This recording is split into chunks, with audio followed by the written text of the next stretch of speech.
Jadi sahabat Rasulullah kalau nak mati minta supaya ditalkinkan. Tetapi persalahan orang mutaakhirin, kita nak mati kita kata jangan talkin, terbalik. Sahabat murid Rasulullah, kita murid siapa?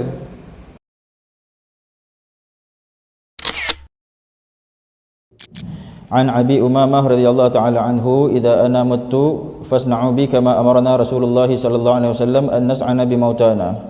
Amarna Rasulullah sallallahu alaihi wasallam, idza mata ahad min ikhwanikum fasawaytum at-turab ala qabrihi falyakum ahadukum ala ra'si qabrihi falyaqul ya fulan ibn fulana fa innahu yasma' wa la yajib. Daripada Abi Umamah radhiyallahu ta'ala anhu, kata dia, idza ana mutu fasna'u bi kama amarna Rasulullah sallallahu alaihi wasallam bi mautana. Kata dia, apabila telah mati oleh aku, maka hendaklah sekalian kamu melakukan kepada aku seperti mana yang telah disuruh oleh Rasulullah sallallahu alaihi wasallam bahawa kita melakukan kepada orang-orang mati di antara kita. Amarna Rasulullah sallallahu alaihi wasallam, idza mata ahadun min ikhwanikum, telah memerintah oleh Nabi sallallahu alaihi wasallam, oleh Rasulullah sallallahu alaihi wasallam, apabila mati seorang daripada saudara-saudara kamu, fasawaitumut turab ala qabrihi, maka hendaklah kamu hembuskan tanah di atas kuburnya. Falyakum ahadukum ala ra'si qabrihi, maka hendaklah seorang daripada kamu mengepalai ataupun berdiri di atas kubur itu. Thumma yaqul ya fulan ibn fulanah, dan hendaklah dia berkata, orang yang berdiri tadi berkata, wahai fulan bin fulanah. Hadis Shumasah al-Mahri. An Shumasah al-Mahri qala hadarna Amr bin As wa huwa fi siyaqatil maut, qala idza ana mutu fala tusahibni naihatun wala narun fa idza dafantumuni fashannu alayya turab shanna aw fasanna alayya turab sanna thumma aqimu hawla qabri qadramatun harul jazur wa yuqsamu lahmuha hatta asta'nisu bikum wa anzuru madza uraji'u bihi rusul rabbi. Rawah Muslim. Baik, ini adalah hadis yang ketiga, hujah yang ketiga pada masalah talqin, dan hadis ini adalah menjadi hadis penguat bagi masalah talqin, bagi hadis talqin yang pertama tempoh hari. Sebab tempoh hari hadis talqin yang menjadi induk adalah hadis talqin hadis Abi Umamah. Jadi hadis Abi Umamah itu, walaupun hadis Abi Umamah itu pangkat hadisnya hasan li ghairihi, walaupun pangkat sebelum itu adalah hadis dhaif. Jadi macam mana dia boleh jadi hasan li ghairihi? Kerana datang beberapa hadis dan datang beberapa qerinah yang menyokong hadis tersebut. Jadi dalam hadis Shumasah al-Mahri, dalam hadis tersebut menceritakan bahawa talqin tu disuruh oleh Nabi, dan talqin tu gunanya apabila orang tu ditalqinkan, maka mudah-mudahan dia tu terselamat daripada soal kubur. Sedangkan dan apa faedah dia? Apabila satu orang tu lepas daripada seksa soalan dalam kubur, maka sebenarnya dia seksa pada seluruh azab. Jadi berfaedah ataupun tak berfaedah? Jawapan dia berfaedah. Jadi cerita dia seperti itu. Cerita dia supaya Nabi suruh siapa saja yang mati nanti daripada kita orang-orang Islam, Nabi suruh talqinkan. Lepas tu di situ dalam hadis tu menceritakan tentang kelebihan dia, dan di situ menceritakan tentang supaya talqin tu dapat memberi orang yang dalam kubur tu sama ada tidak disoal ataupun dapat menjawab soalan, sebab jawapannya sudah diberi. Maksudnya kita membantu saudara kita yang mati tadi, yang dalam kubur tadi. Dan suka diingatkan, nanti lagi akan datang hujah yang seterusnya, nanti disebutkan orang yang masuk dalam kubur itu tidak mati, tuan-tuan. Dia hanya bercerai roh ketika hidup ni. Sekarang dah sampai tempoh dia untuk mati, untuk bercerai alam. Jadi untuk berpindah alam. Jadi Allah ceraikan roh dengan jasad dia. Jadilah dia status mati. Apabila masuk dalam kubur, hidup. Bila masuk dalam kubur, dalam hadis yang lain Nabi kata fatu'adu ruhuhu, maksudnya dikembalikan akan rohnya. Jadi orang tu mesti ditolong. Okey, boleh faham? Kalau kita ni orang yang sempurna iman, kita mesti tolong sesama kita. Kalau kita ni orang yang pendendam, kita mesti kata biarkan dia biar disiksa. Jadi itu bukan akhlak kita. Okey, boleh faham takat tu? Okey, baru kita masuk hadis ini. Okey, daripada Shumasah al-Mahri, tuan-tuan baca terjemah dia. Okey. Dari Shumasah al-Mahri, beliau berkata, kami hadiri ketika Amr bin As dalam keadaan nazak. Seterusnya dia berkata, maka apabila aku mati, janganlah diarak dengan ratapan diarak dengan ratapan ataupun obor api. Apabila aku telah dikuburkan dan tanah sudah diratakan, berhentilah sebentar di sekeliling kuburku. Sekeliling kuburku. agak selama waktu kamu menyembelih kambing, melapah kulit dan memberi dagingnya. Okey, tuan-tuan fokus dekat warna kuning tu. Dia kata berhenti sebentar sekeliling kuburku agak selama mana? Waktu kamu menyembelih kambing, melapah kulit dan memberi dagingnya, supaya aku terhibur dengan kamu. Tengok ya, supaya tu nak kena fokus juga, supaya. Okey.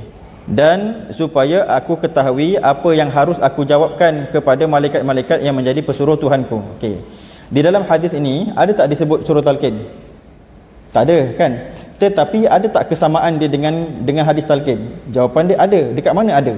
Selepas kubur, berdiri atas kubur tu, maksudnya duduk lama-lama. Tuan-tuan tengok ya, dekat situ dia kata lepas kuburkan aku, berdiri, kena duduk di atas kubur tu, maksudnya berada di atas kubur tu selama menyembelih kambing, melapah, memotong daging dan membahagi-bahagikan daging tu. Jadi berapa lama? Lebih kurang 45 minit atau satu jam. Jadi untuk apa duduk atas kubur 1 jam, tak ada buat apa? Tak ada buat apa-apa. Sedangkan Amr bin As kata duduk dekat atas tu supaya aku tenang. Kan dia kata supaya aku tenang, tengok ya, supaya aku terhibur, bertenang dengan kamu, dan supaya aku ketahui apa yang harus aku jawab. Nampak tak? Supaya dia tenang. Untuk apa dia nak tenang? Sebab dia nak jawab. Jadi dia suruh kita yang hidup duduk di atas kubur supaya dia boleh jawab. Jadi kalau dia nak jawab, kan lebih baik kita cakap, ingat siapa Tuhan kau, siapa Nabi kau. Kan itu yang akan ditanya. Nampak tak? Jadi itulah kaitan dia dengan hadis talqin. Hanya saja riwayat ini datang seperti ini. Sebab tu ulama mengatakan boleh jadi sebenarnya ada sebutan talqin tapi tidak diriwayat.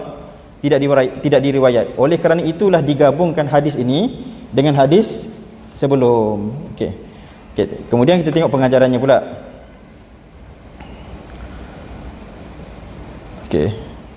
Di dalam hadis Shumasa Al-Mahri ini, Amr bin As mengatakan, apabila kamu semua sudah menguburkan aku, tunggulah sebentar di atas kubur beberapa ketika, yang dianggarkan dalam hadis dengan tempoh menyembelih kambing, melapah, memotong serta membahagi-bahagikan dagingnya, tempoh yang agak lama. Ini mengisyaratkan dibaca talqin. Nampak? Buat apa duduk lama-lama? Baik baca talqin. Jadi itu isyarat membaca talqin.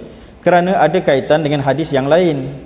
Kerana menunggu di atas kubur dengan tiada berbuat apa-apa, apalah gunanya buat si mati. Tak ada buat apa-apa, duduk atas kubur, duduk macam tu, tak ada apa-apa. Jadi sedangkan Amr bin As ingin sahabat berada di atas kubur supaya dia tenang dan supaya dia bersedia untuk menjawab pertanyaan malaikat. Ini adalah isyarat bahawa para sahabat merangkap murid Rasulullah faham bahawa alam kubur adalah alam yang menakutkan, sehingga bimbang kalau takutnya itu menggugupkan jawapan mereka. Okey, yang ini nak kena fokus. Tengok ya. Para sahabat murid Rasulullah, murid Rasulullah, dia tu faham kalaulah kita masuk kubur, dia tu faham kalau dia bimbang, kalau ketakutan dia tu menyebabkan dia tak boleh jawab. Sedangkan kalau di dalam hadis yang lain Nabi sebut kalau orang tu kafir, orang tu baru tak dapat jawab. Kalau orang tu maksiat, baru tak dapat jawab. Okey, sekarang kita nak tanya, sahabat Rasulullah soleh ke tak soleh? Soleh. Kalau orang soleh sepatutnya boleh jawab. Tetapi dia sendiri pun takut. Maksudnya walaupun dia tu beriman dengan Rasulullah, orang soleh, tapi bila masuk dalam kubur, dia minta supaya ditenangkan, supaya jangan gementar. Boleh jadi dengan gementar dia tu besok, nanti dia tak boleh jawab. Jadi itu iktikad rendah diri, iktikad yang dipegang oleh murid Rasulullah. Jadi kita sepatutnya jangan rasa mentang-mentang dah hafaz Quran, serbannya dah besar bakul, ingat boleh selamat dalam kubur. Jangan rasa kita jangan tak payah talqinkan saya sebab saya sudah ketika di dunia dah mengajar, dah alim, dah apa. Jangan, bukan begitu. Ataupun dekat dunia dulu saya dah habiskan masa saya pergi ke masjid. Jangan begitu. Kita mesti rendah diri. Macam murid Rasulullah lagi tinggi pangkatnya daripada para ulama, lagi tinggi pangkatnya daripada para wali. Jadi mereka itu walaupun lebih tinggi makamnya, tetapi takut, rendah diri dengan Tuhan. Macam itu. Jadi itu yang nak kena iktikadkan. Mesti sama dengan sahabat Rasulullah. Jadi dia kata disuruh berdiri di atas kubur supaya dia dapat tenang, supaya dia dapat jawab. Okey. Jadi kemudian kita tengok ya. Ini ada masalah kaedah menghilangkan gementar supaya dapat menjawab soalan dalam kubur. Okey.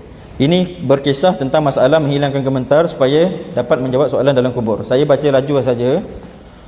Hadis Shumasa Al-Mahri ini menjelaskan bahawa mereka para sahabat memang sudah biasa dengan berdiri selepas pengebumian.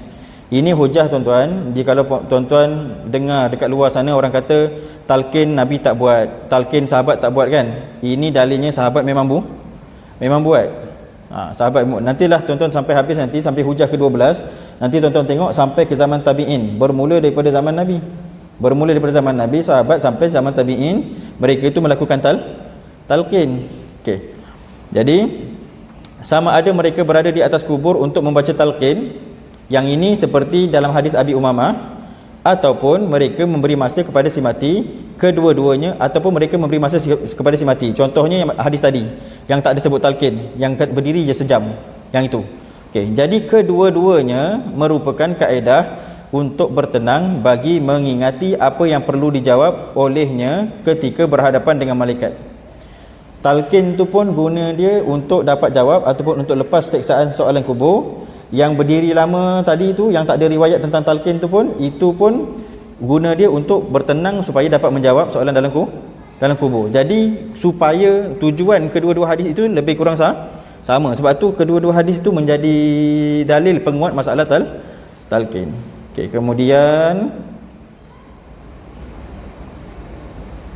kelakuan ini adalah sama tujuannya membaca talqin, tujuannya supaya si mati tadi tidak lupa atau gugup disebabkan gemetar yang amat sangat. Okey, jadi oleh kerana itu sahabat sendiri mengetahui jika masuk dalam kubur datang disoal oleh makhluk yang sangat menakutkan, boleh jadi dia gemetar, dia takut gemetar sampai dia tak boleh jawab. Itu sebabnya disuruh duduk di atas kubur tu lama supaya dia boleh bertenang sebentar. Sebab kalau dah pergi nanti malaikat datang.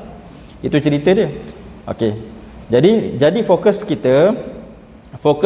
syahid ini ialah ada kelakuan yang sama tujuan dengan tujuan talqin.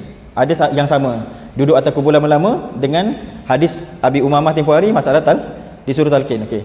Selain itu juga fokus kita pada masalah kebanyakan sahabat berpesan. Nampak?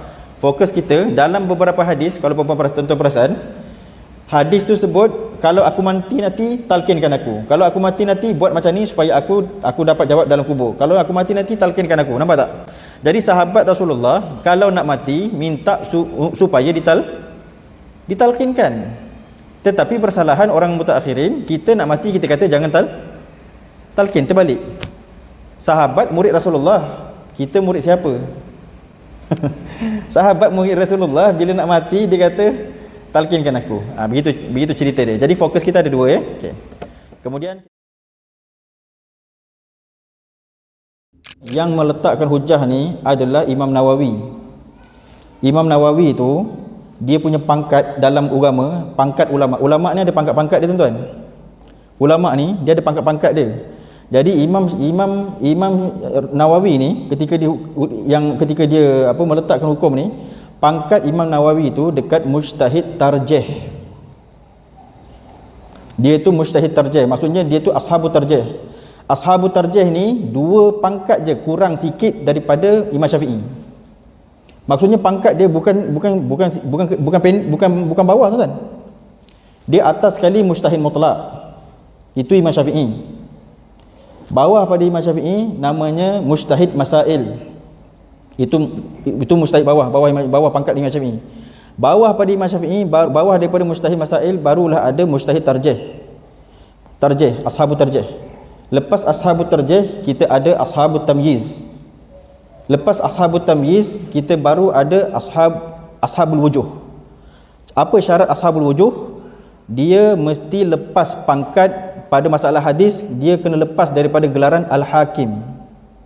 Apa syarat nak dapat al-hakim? Dia kena hafal lebih daripada 300,000 hadis dengan sanad, dengan jarah, dengan ta'dil, dan diri dia pun lengkap dengan sunnah.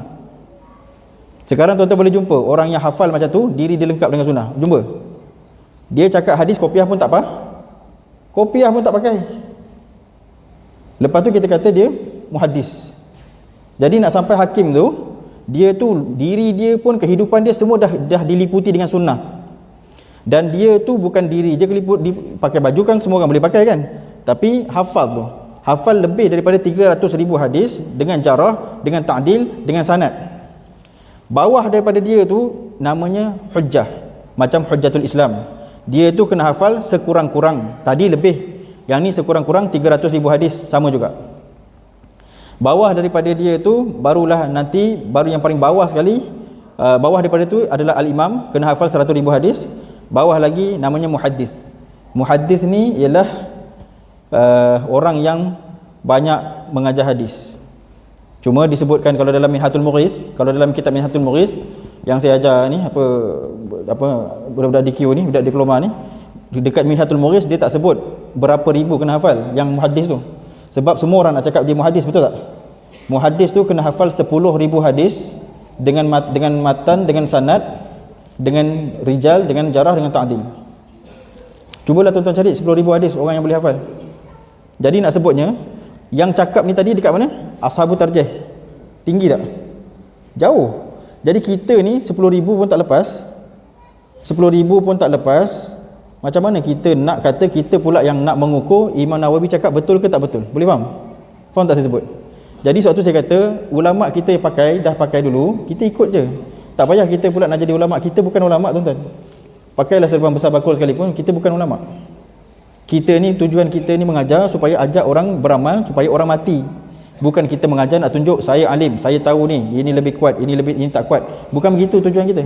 Tuan-tuan faham tak saya sebut? Sebab kita ni ramai-ramai yang kita nak apa? Kan kita nak mati.